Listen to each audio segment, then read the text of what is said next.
அன்பை கருவாக்கி உதிரத்தை உணவாக்கி வழிகளால் தன்னை சிற்பமாக்கி இம்மண்ணில் விலை மதிப்பற்றவள் பெண் அப்படிங்கிறத என்னுடைய பெண்களுக்கு சிறப்பா நான் சொல்ல முடியும். என்னுடைய வாழ்க்கையில பாத்தீங்கன்னா 2 முக்கியமான பெண்கள். ஒன்று என்னை பெற்றெடுத்தவள், இன்னொன்று என்னை தத்தெடுத்தவள்.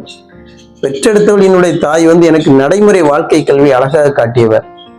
என்னுடைய தத்தெடுத்த மனைவி எனக்கு என்னுடைய வாழ்க்கை செதுக்கியவள் அப்படிதான் நம்ம சொல்ல முடியும்.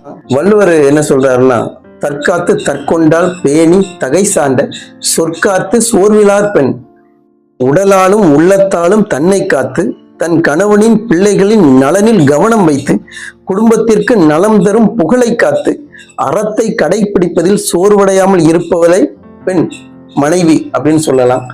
பர்வீன் சுல்தான் நம்ம சொல்லுவாங்க, ஆணின் விழா எலும்புகள் வந்தவள் பெண், அவள் வளைந்துதான் இருப்பாள், நீ நிமிர்த்த பார்க்காதே, அவள் மென்மையானவள், உடைந்து போவாள் அப்படின்னு சொல்லுவாங்க. பெண்களை பொறுத்தளவுல நல்ல ஒரு பாராட்டு, அவங்களுக்கு ஒரு ஊக்கம் இதை கொடுத்தாலே போதும், அவங்க அழகா வருவாங்க.